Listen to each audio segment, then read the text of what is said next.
And I think I was asked to talk a little bit about the importance of forestry here in Wisconsin, how it intertwines with climate and some of the climate challenges we have.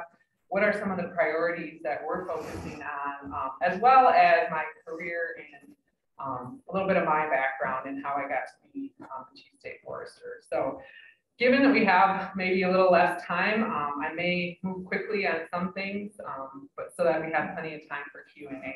And it is a little bit awkward because I don't have the presentation in front of me, so you might find me like looking up at the screen or looking down at my notes a little bit more than I normally would. So really appreciate it. So thinking about trees are my hero on Earth Day and every day. You know, and all of life possible on Earth is somewhat related to the existence of forests and our trees. You know, the water we drink, the medicine we take, the food we enjoy, our shelter, the oxygen we need, and it all comes back and associated with forests. So if you really think about how magnificent trees are in our lives, it's just an awesome experience to be able to work and appreciate trees. So thinking about so many of the nation's challenges, rebuilding vibrant rural economies, managing our carbon footprint, ensuring a sustainable environment for future generations, it's clear that forests are a critical part of any viable solution. And Earth Day presents us an opportunity to really reflect on how vital forests and forest products are, and to think about how they can be a core part of addressing some of the biggest problems that confront us today. Next slide. So the Division of Forestry is really anchored in a foundation on partnerships to protect and sustainably manage our forest ecosystems. This is our purpose statement, and you can see many of the partners that we work with in the Division of Forestry to really implement sustainable management here in the state. We can't do it by ourselves, and so many of the partners that we work with, including the Forestry Center and UWSP and many of the educational institutes out there, really are here to help move and combat climate going forward. Next slide. And our three pillars that the Division of Forestry stands on is for that social, economic, and ecological benefits that forests do provide. And we really need to think about how we can all come together. Each one of you is going to have your own value and your own philosophy on how you see managing the environment, how you see we should be protecting our forests. But we really need to listen to each other to really understand what our objectives are, and then come together in order for us to really think about how we're going to be successful in keeping a robust forest industry and community here in Wisconsin.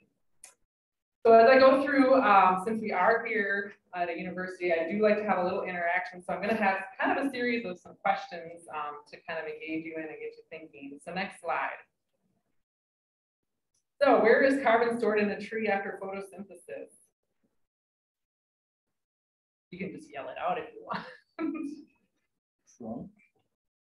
Isn't it all of the above? Right on, all of the above. Carbon is everywhere in the tree, and sometimes people forget about underground, or some people think that only a live tree is really sequestering carbon and storing carbon. You know, and this is not new science, and so I think anybody who has worked in trees and in the science profession understands this kind of as common knowledge. The act of pulling carbon out of the air through photosynthesis, transforming it, and then releasing back oxygen back, storing the carbon.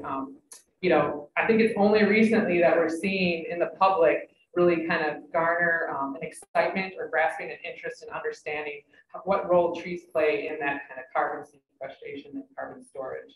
Next slide. So how many trees does it take to provide a day's supply of oxygen for 4 people?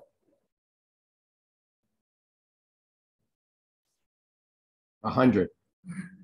It's actually just one. So one average large-sized tree will absorb up to 48 pounds of carbon dioxide. Trees are able to absorb up to 48 pounds of carbon dioxide a year, but one large tree can provide enough oxygen for 4 people. And a recent study by the U.S. Forest Service Northern Research Station found that between 1990 and 2007, global forests have removed 2.4 billion tons of carbon and have absorbed 8.8 billion tons of carbon dioxide from the atmosphere annually. And this is an equivalent to about 1/3 of our fossil fuel emissions. Next slide. So on average, a single tree can capture and store how much carbon dioxide over the course of its life. And it's in tons. From seedling to products, a single tree can capture up to 1 ton of carbon dioxide. So again, just re-emphasizing the importance and the magnificent ability for a tree to help with our carbon emissions. Next slide. So true or false, burning wood for fuel increases the amount of carbon in the Earth's carbon cycle. It's actually false. Burning wood only moves the carbon in the cycle from the wood to the air. Now, fires, so wildfires are actually increasing a little bit of the carbon because it releases it more quickly, and it's finding longer time to then recapture it. But that's why it's so important to recognize the importance of using wood as a fuel source. We've been doing it historically for generations and generations as a primary source of heat. And then fossil fuels, we all know, dug from the ground, and it releases actually a new carbon. So finding more uses to burn wood and use wood and wood products for energy will be critical for the future. Next slide. Which of these countries emits the most carbon dioxide? You're spot on.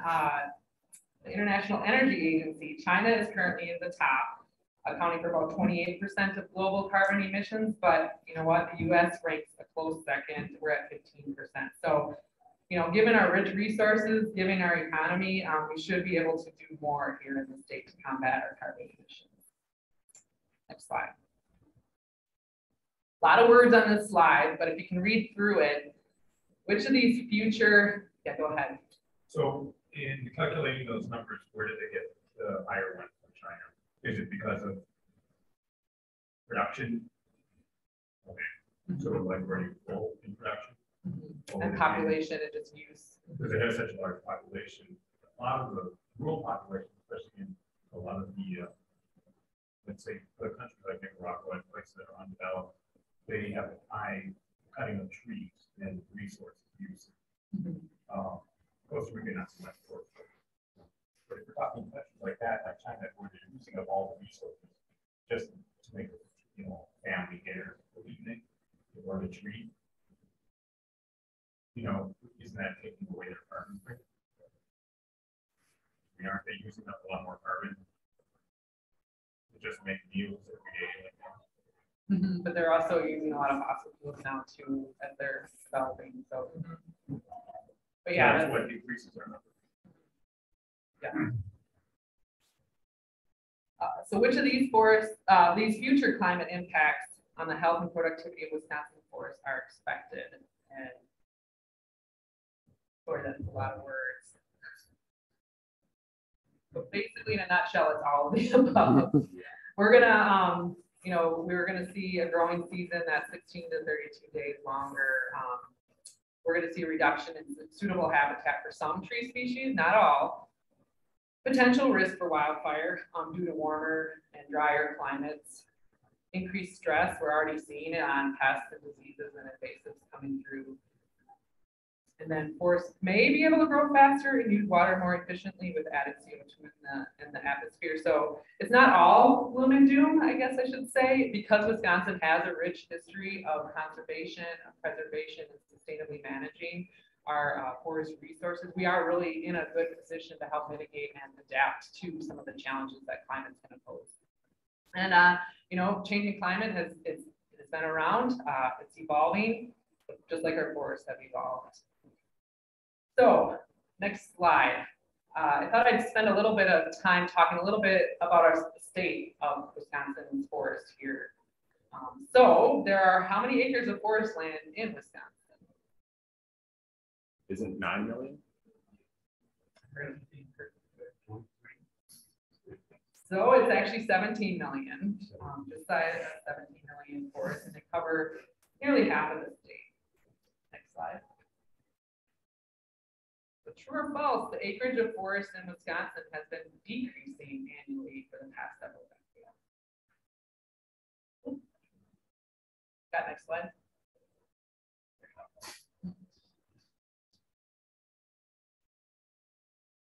That'd be false.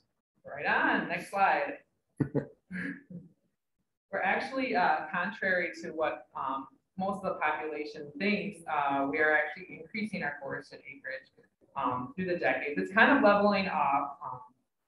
And what we are seeing, though, maybe is a shift in the types of species and forests that we have. And so we are potentially losing some of like the boreal forest types around the southern edge. We're seeing a transition from some of our pioneer species like birch and aspen to more maple. And then we're also seeing some migration of like the oak, hickory, central hardwood moving and increasing. So climate is playing an impact, but we have been able to continue to increase our forest land acreage.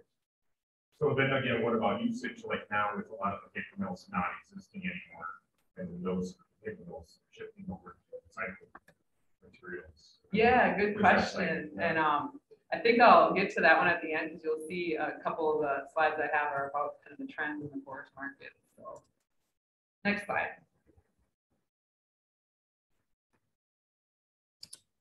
So this is just to kind of depict the other nomenclature, or the other misnomer, I guess I should say, is that people think we're cutting more than the tree, that the volume is growing here in the state. And actually, our volume is growing nearly twice the annual harvest that we are cutting. And I think it's easy for us as we look in our backyard or we go to our favorite park and we see some activity happening, logging trucks going down the road, and we just think that the entire state is getting logged. But actually, it's not, and we're actually growing older forests. And so needing to have that balance between young and old in order to really manage and have sustainable forest products and resources for the future is something that we continuously plan for. Next slide. So who owns the majority of Wisconsin's forest lands? You bet, good job.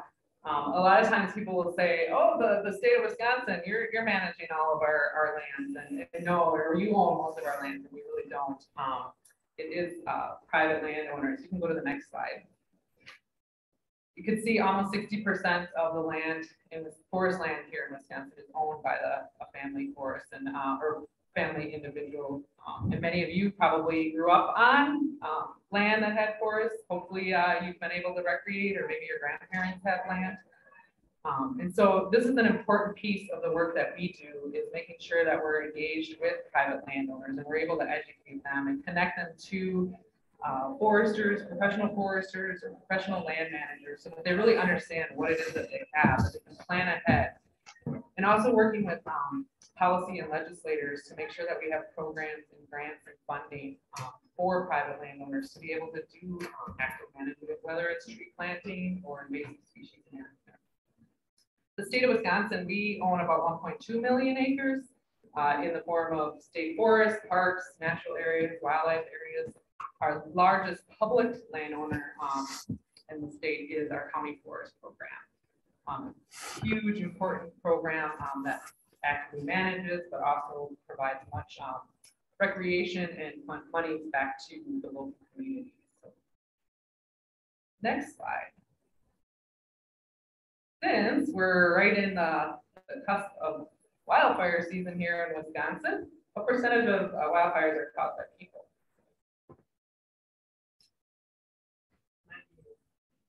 Right on.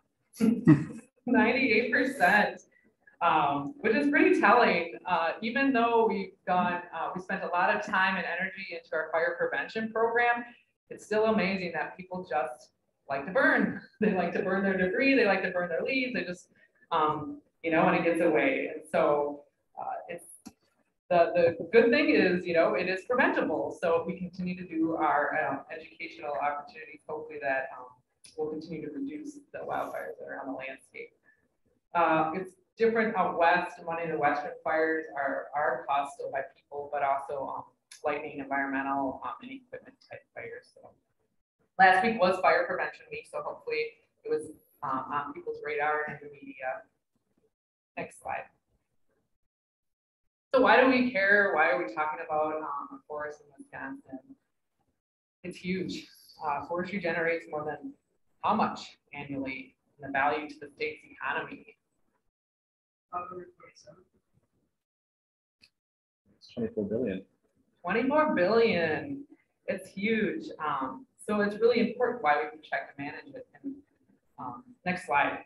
Forest products have a huge impact here in the state.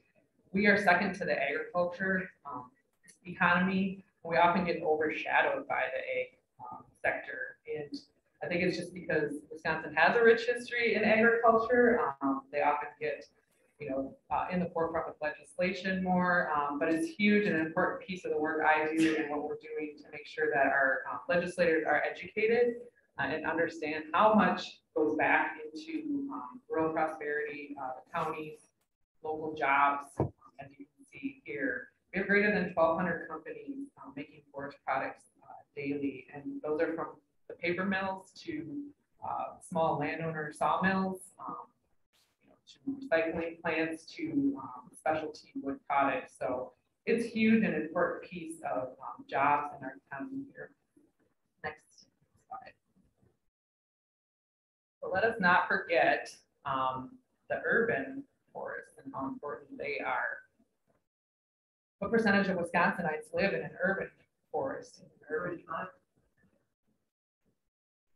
It's actually 80%.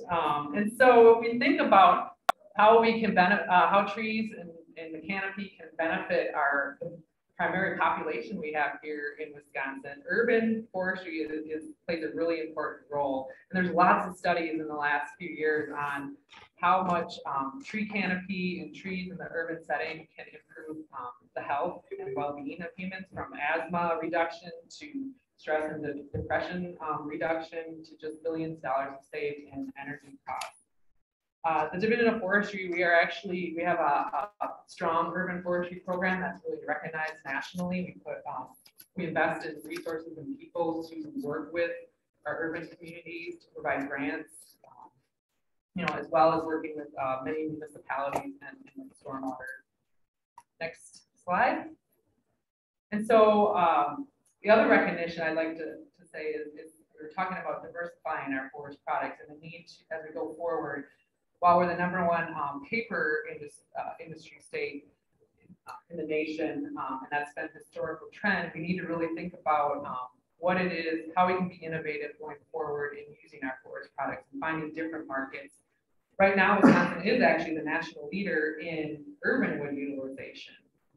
So being able to take trees that are maybe dying in the urban setting and make a product out of it is really becoming a valuable entrepreneurship. And so this will continue to be kind of our priorities in the next 5 years, as well as finding those diverse markets. Next slide.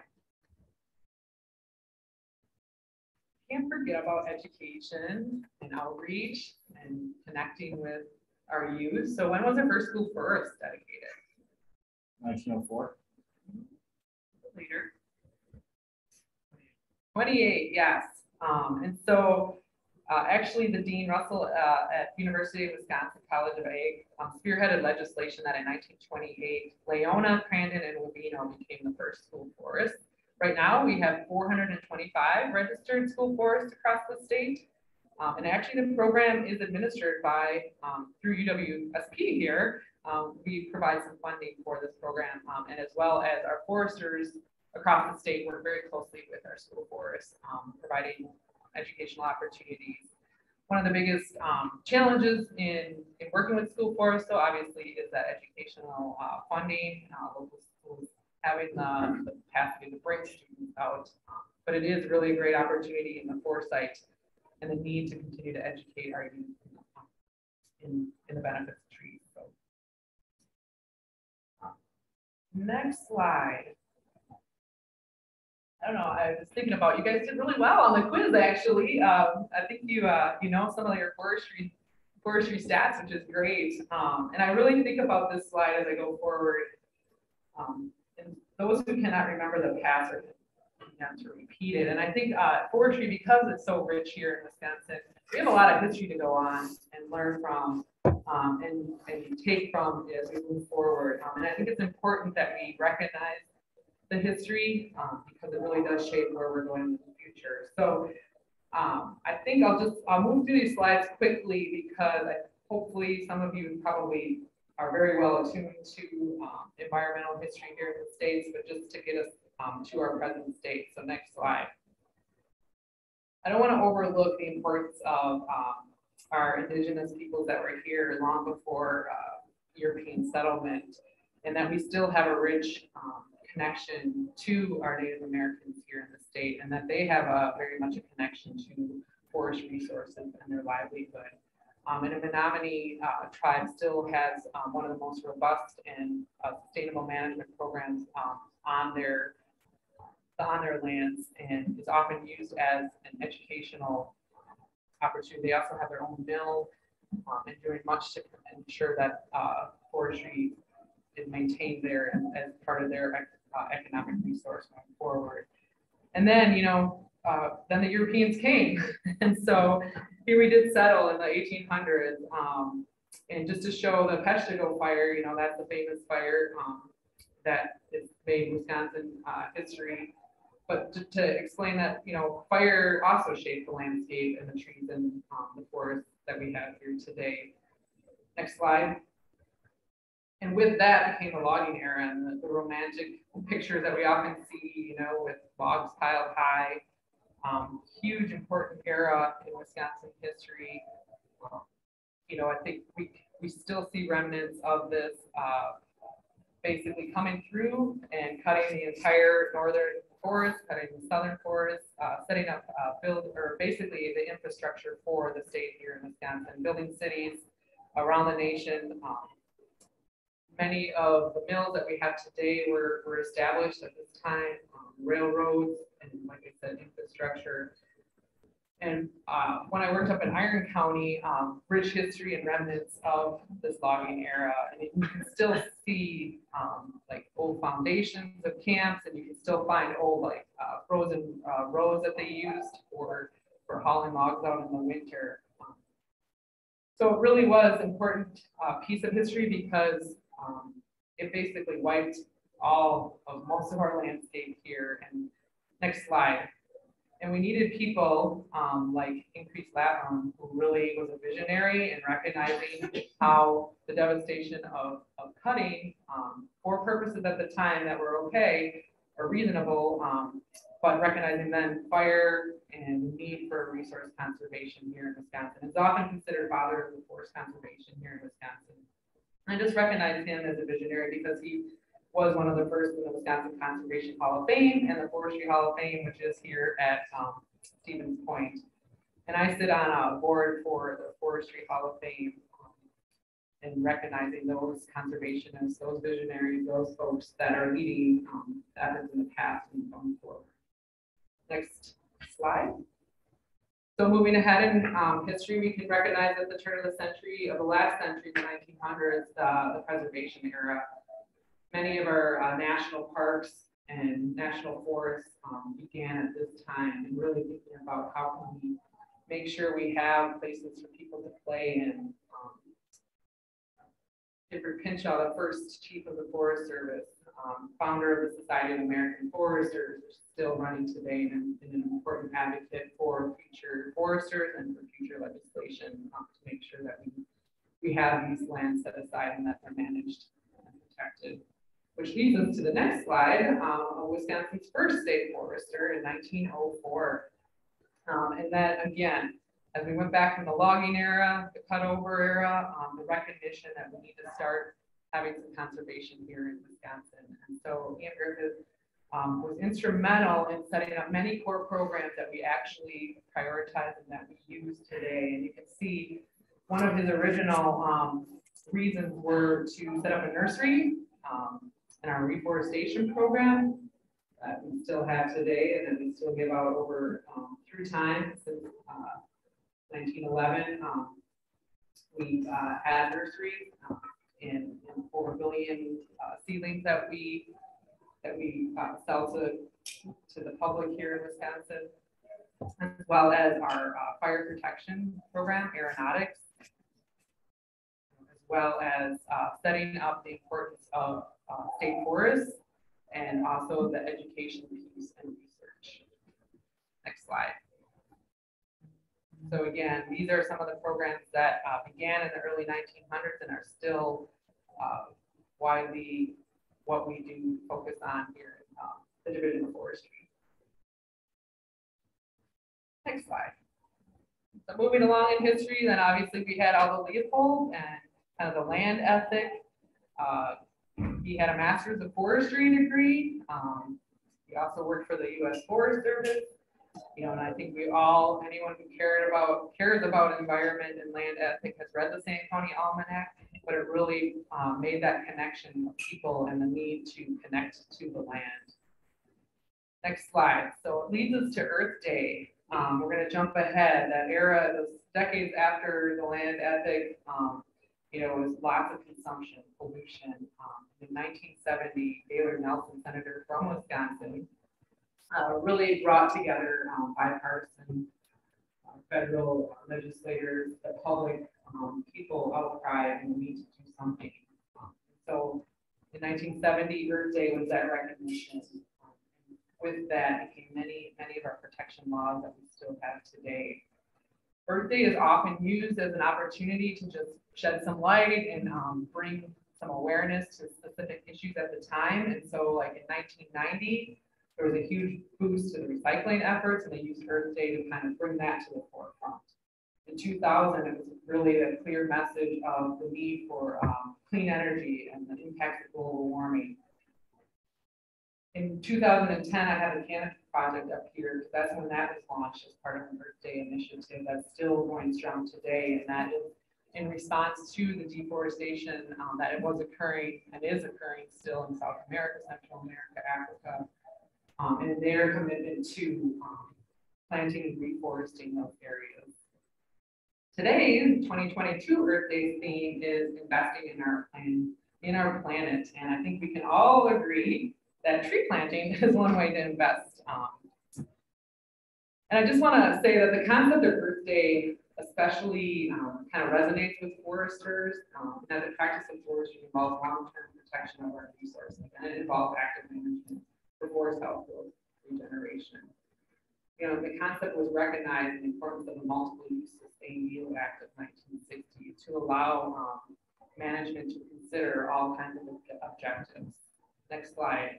So here in Wisconsin, we actually lead the nation in implementing third-party forest certification on nearly 7.5 million acres on both on our public lands as well as our private lands through FSC, SFI, and the tree farm, American Tree Farm System. And we started that in the 1990s. And this really was in response because the public consumers want to make sure that the products that they're using are being produced in a sustainable manner. And so this really is a checks and balances here in Wisconsin to show that we have a multi-use and protective system in place as we're managing our forests. Next slide.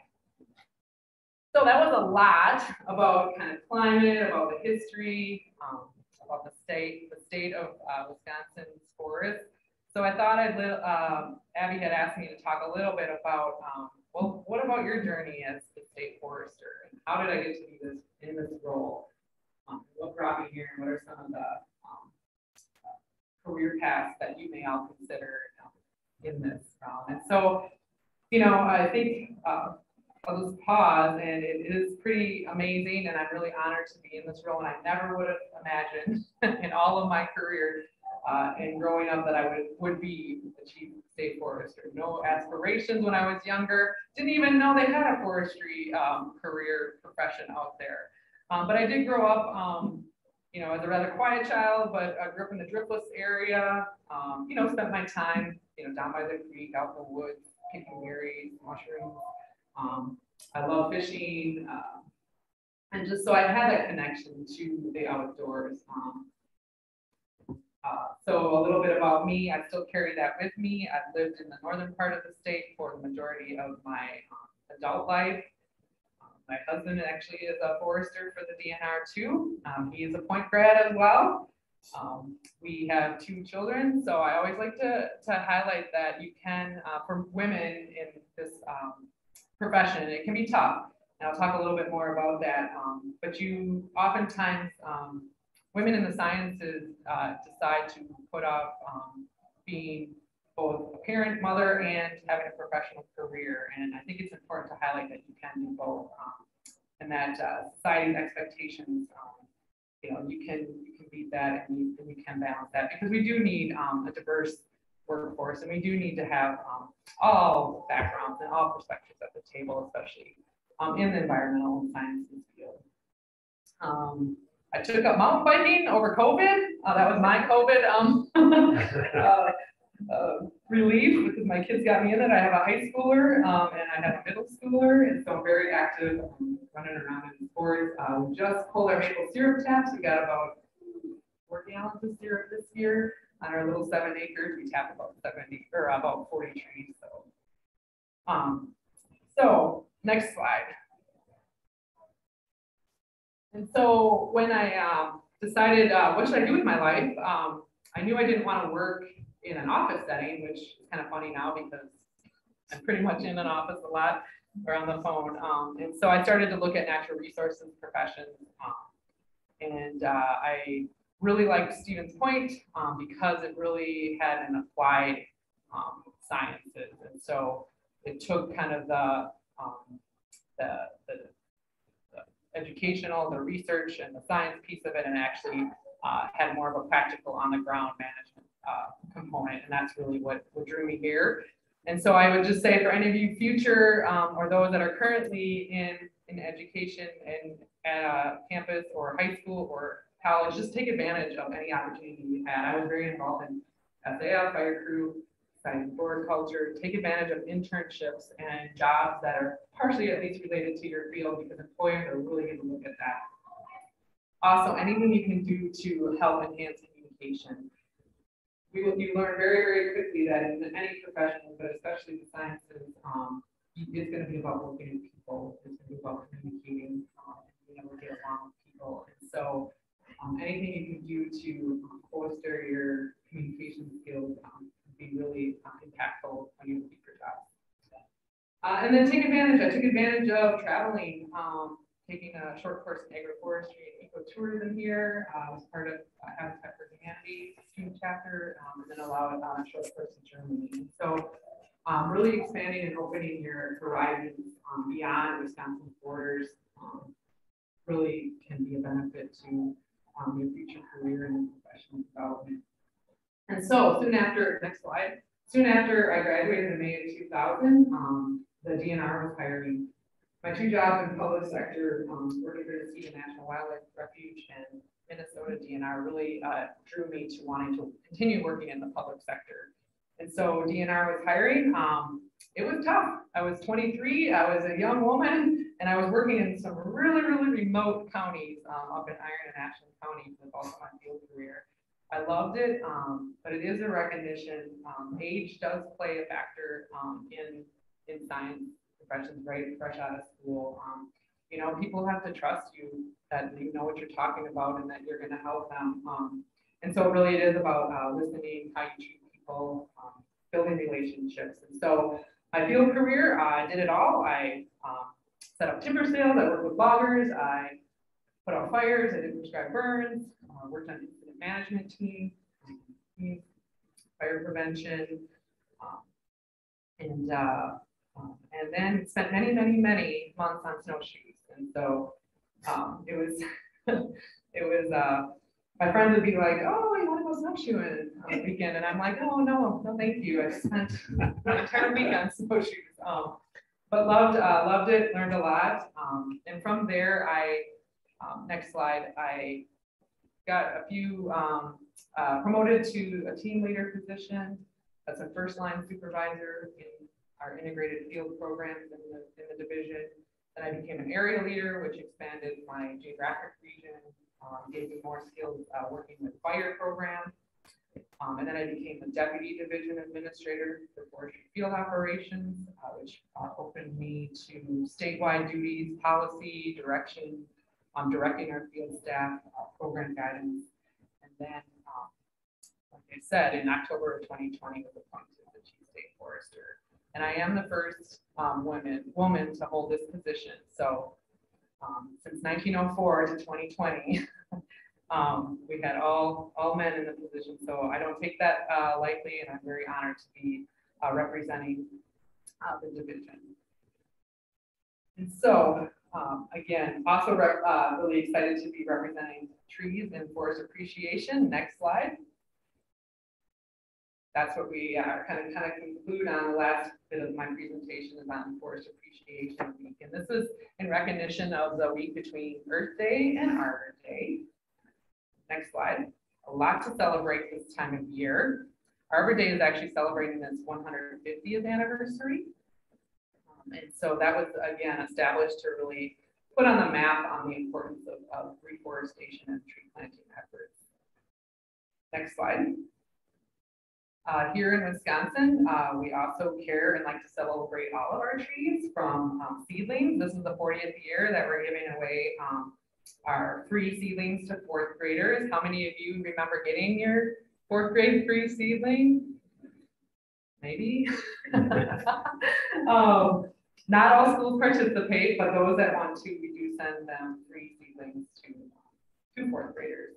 And so we are doing kind of a promo on an anniversary for those that still have their fourth grade tree growing. If you want to take a picture, you can send it and send us a story about it. We'd love to capture some of that history of our fourth grade Arbor Day celebration. And then we also represent, or we also like to celebrate the senior trees. So we have our champion tree program, which recognizes the largest trees that have been kind of identified in the state. So on this one is a picture of a burrow located in Green Lake, but you can go on our website as well. And the champion tree program highlights where all of our tree species and the biggest trees are. Next slide. So thinking about Arbor Day, the history, obviously in the 1930s, it was to reforest the Northwoods. And now today, we're really thinking about mitigating climate change impacts. Next slide.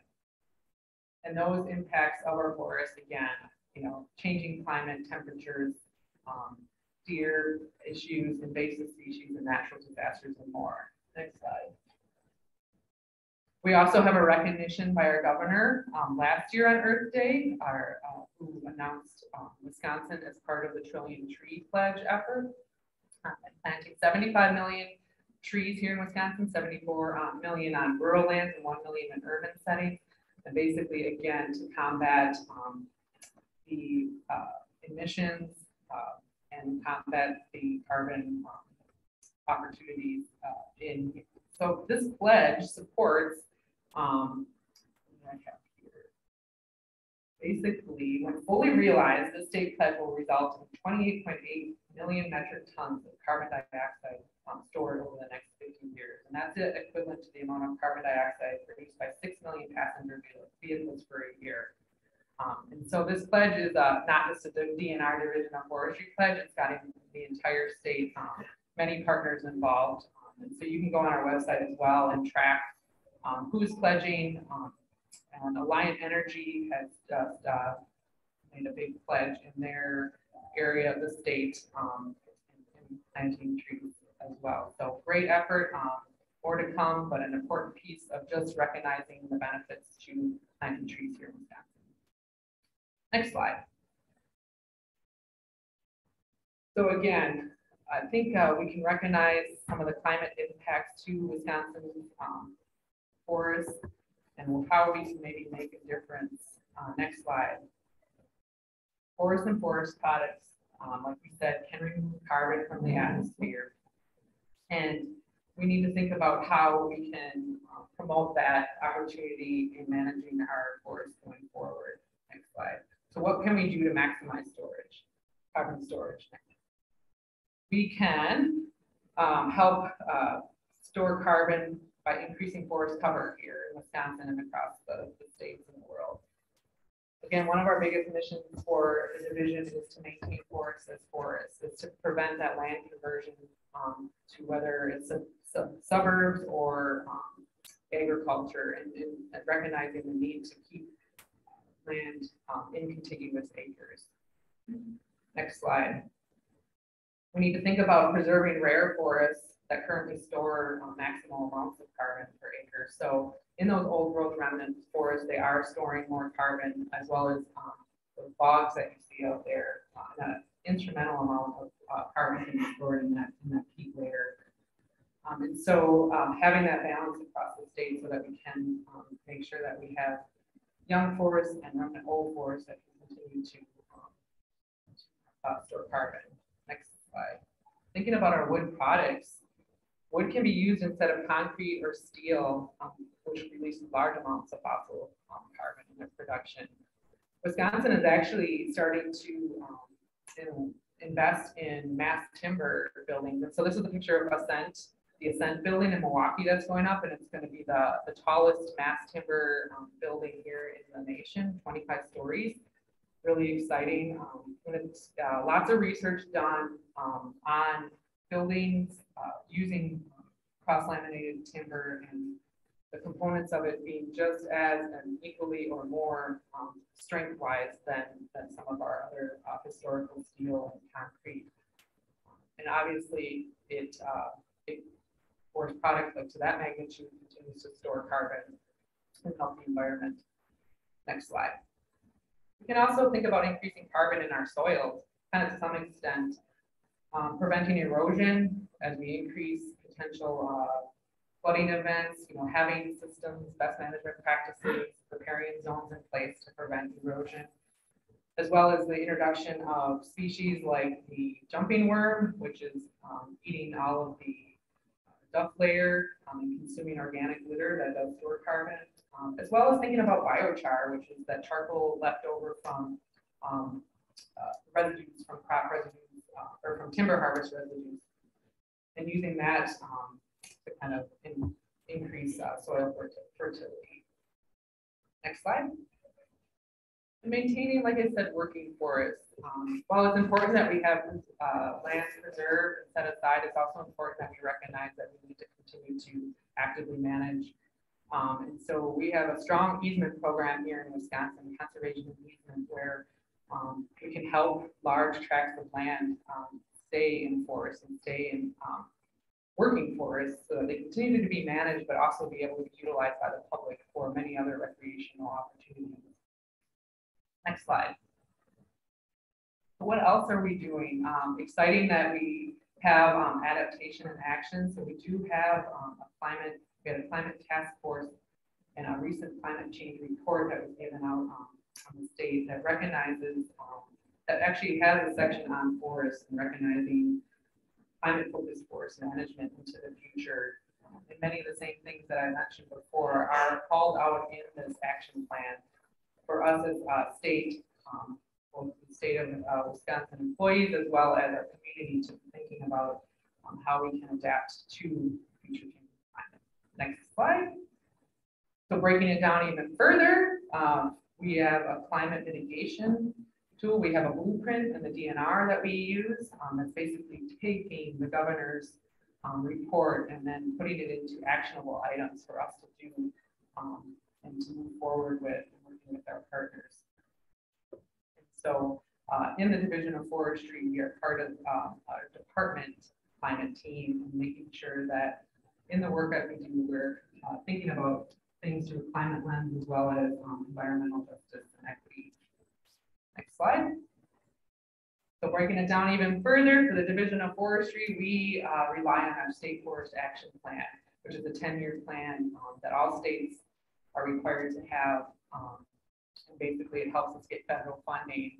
And it's a widespread partner stakeholder involvement in setting high-level priorities for the Division of Forestry to be thinking about for the next 10 years. Breaking down even more, then our division has a strategic direction, which is a 5-year plan. Right now, we're going through our next 5-year plan, and where we want to invest and what is our niche for the division to help with all of the efforts in managing our forests. So we're excited that we'll be able to actually implement a few new things, and including resources and staff that will be dedicated to more climate policy and more climate efforts. So as I wrap up, I know this is a lot of information. Next slide. I hope you can think about how you can be a forest hero as well. And we're kind of using the Forest Hero as our education kind of platform this year. We did an Into the Outdoors series called Heroes of the Forest that was recognizing all of the diverse jobs that you can do in forestry and the importance of forestry. So I encourage you to check that out. You know, and I think as we think about, you know, thinking about Americans celebrating the first Earth Day in 1970, and how now today there's billions of people worldwide that are recognizing that need for environmental awareness. But you know, sometimes I think we can all get lost and think that it's too overwhelming. What can I do? But it is those simple acts, connecting your daily habits to making a difference. From obviously recycling, obviously planting a tree, but maintaining that tree, thinking about composting, avoiding the spread of invasives, supporting renewable energy sources. But most importantly, I hope today you can help be an advocate and you can help educate your friends, your parents, those that you meet, and just having a better recognition and understanding of what our forest resources do for us and why there's a need for us to preserve and to conserve and to manage it for the future. Next slide.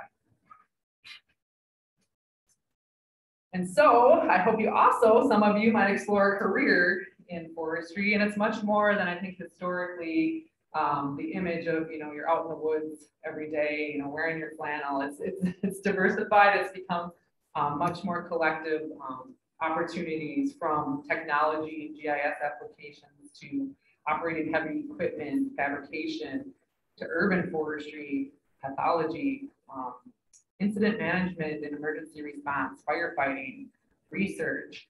So we really, really do need future foresters nationwide. It is becoming a declining profession. And so that is one thing that I know as a forestry community across all sectors, we're really thinking about that workforce development and getting people really excited about wanting a career in the forestry sector. So next slide. All right, and this is where I'm going to end. So I hope you can think about how you can care for the forest, how you can continue to be our heroes, and just remembering that carefully managed and sustainable forests are essential to our well-being, to your well-being, to the economy and the culture. And I know I covered a lot, and it really was just kind of the tip of the iceberg, which,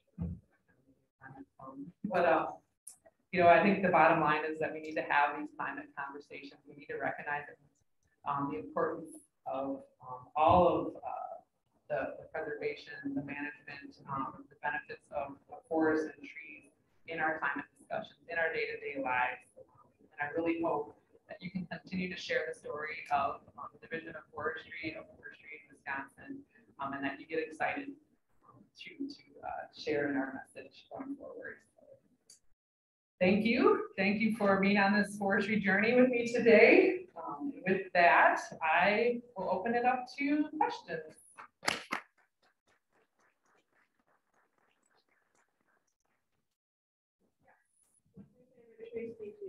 Ooh, I get that a lot. You know, and I really am drawn to like a hemlock hardwood forest. So the hemlock has rich history. And I just love walking through a hemlock hardwood forest, you know, in the middle of winter when it's really quiet. Considering the massive decline of prairie ecosystems within recent years, how does the Forestry Service plan to prioritize putting forth some of that ecosystem again? Is that something that specifically is covered by the Forestry Service, or is that a different division of the? Yeah, good question. So in the Division of Forestry, we actually, in our last alignment, we oversee the prescribed burn program, which, but we work very closely with our wildlife and our natural heritage inventory staff that also do a lot of the management on non-forested.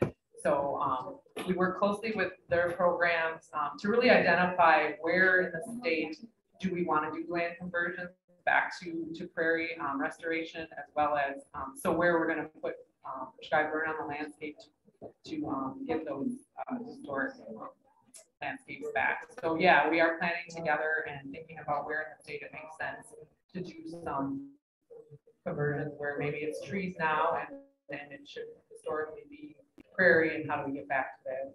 So it is definitely a balance. Okay. And then one more question. So you're talking specifically about the mega buildings, Well, the mass timber. mass timber buildings. Sorry, Mhm. I wasn't quite certain on the vernacular. How, considering the carbon effects of logging, like of just the machinery used, how, and it's okay if there aren't any numbers yet, but what is the expected decrease in carbon usage by using these buildings opposed to just the normal concrete steel? Yeah, good question. I don't have exact in front of me, but because so there is still, obviously I'm not, naive that logging doesn't cause, carbon increase as well as our industry mills and whatnot. But it's the having the wood product that stores carbon in the product for life. So you're still capturing carbon versus the steel or concrete that once you've taken that from the ground or another resource, you've lost that carbon storage. And so I don't have numbers on what it compares to, but long term you have a benefit. Okay. Yes, you mentioned near the end the heroes of the forest. Mm-hmm. I would like to know. I have a 5-year-old grandson that loves to be out in the woods and very outdoors kind of person. Are these for elementary, middle school, high school, college, or past college age group? For that Heroes of the Forest. that episode that was on Into the Outdoors. Well, I don't know. You were promoting. Yeah, the so program. Into the Outdoors was an episode. Yeah. And so kids. It was geared towards elementary, middle school age, but they would definitely get something out of it by watching it. And then we're just using that as kind of our educational outreach when we go to schools and we're talking to students and just talking about the diverse jobs that they can do. And so that's kind of the title we've given as our media platform. Right, and then you mentioned 75 million trees, 74 million rural, and 1 million urban being planted and that's between now and 2030, is that Yes. correct? And that's the governor's plan. And which parts of the state, is it mostly northern or southern or central? It's all over. So like Alliant Energy's pledge is primarily in that lower Wisconsin, southern, it goes into Iowa actually too. And then we also track from our nursery how many seedlings we sell to the public, and that goes towards the pledge as well. I know Milwaukee Sewage District, they're looking at a big tree planting effort too that'll go towards the pledge. So it really is statewide. Last question is using prescribed or controlled burns. Do you do that routinely, or is it just a rare thing that you do a controlled or prescribed burn? Nope, it's part of our core priority work. We're burning on average about 25,000 acres a year. And somewhat in partnership with some other organizations like the Nature Conservancy as well, and all the Leopold, they're doing burns as well. But yeah, they're priority landscapes, priority ecosystems that we set up and prioritize, and then we have systems where if the window is right, we're queuing up teams and staff to go out and burn. Which tree is it that releases their seeds when it's fire? I forgot which one. Jack pine is one. Jack pine, okay. Heavily Very good. relied on fire. I knew there was one, and it's foggy from a long time ago. Right. I've got a request and a question. Okay. So my request would be that you use your position of influence to work with the DOA and the DFD to make mass timber accessible as a public building. We were looking at that for our library, and we were told due to regulations that we are not able to move forward on that. So I'm glad you brought that up because that is something that a hurdle we're trying to get over. We have had some progress, and they are looking at building codes right now, and so that there can be more options and opportunities. And we are actually working closely with the state of Michigan because they've instilled some legislation and some code. They must have some additional flexibilities or codes in place where they've been able to move forward more rapidly, I guess, on some of the mass timber projects over there. So we're actually working closely with them to try and move some of that forward. Did you have another one though? Yeah. So, and then I just have one question. Like, I'm curious where you see the financial, or what it's looking like from the financial perspective of using forests as a carbon sink. I was just in a webinar with the Natural Carbon Exchange talking about some programs that they've been rolling out over the last couple of years as it relates to, in particular, I think, because you talk about so much of the forest ownership being private ownership, the potential for that as a driving factor for keeping forests, and sort of where you see that coming within the state. Yeah, it's definitely taken off the last couple of years, and just continues to be really in the forefront of some of the discussions we've been having. Our role, yeah, so I do think there'll be more opportunity for like private landowners to weigh some of the benefits. There's still some unknowns long-term what that looks like. And there's, to be honest, a philosophical debate as well on just using carbon markets especially for lands that are already being actively and sustainably managed. But it is an opportunity. It is something that I think will just continue to grow. County forests are, our county forest partners are looking into, some of them have gone or getting into some of the carbon market. You know, for the state, we're really looking at like how can the programs that we have right now working with private landowners just to make sure that they're compatible with other opportunities for landowners. And so making sure that there's not a conflict of interest in these various programs that are coming. Okay.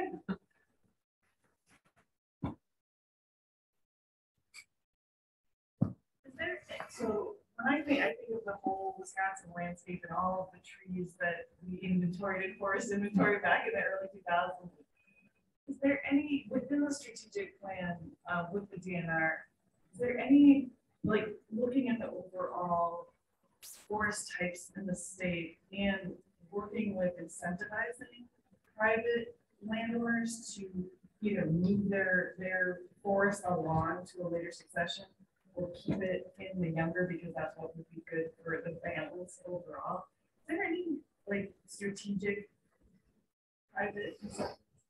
Yeah, you know, we're working closely too with like the Rough Grouse Society and other programs, partner programs that are, you know, have those, we're incentivizing or trying to work with landowners for those more pioneer, younger species. And so, yeah, there's probably more opportunity where we could strategize.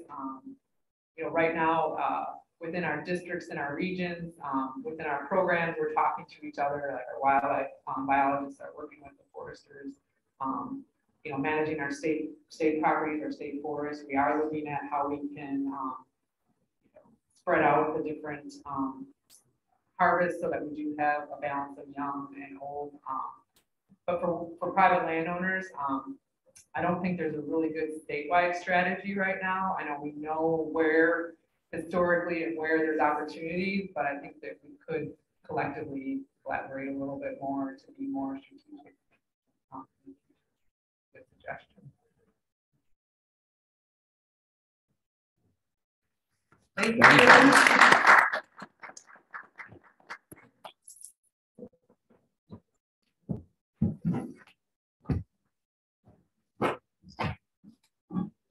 Thank you, John. So we'll put this up on our YouTube.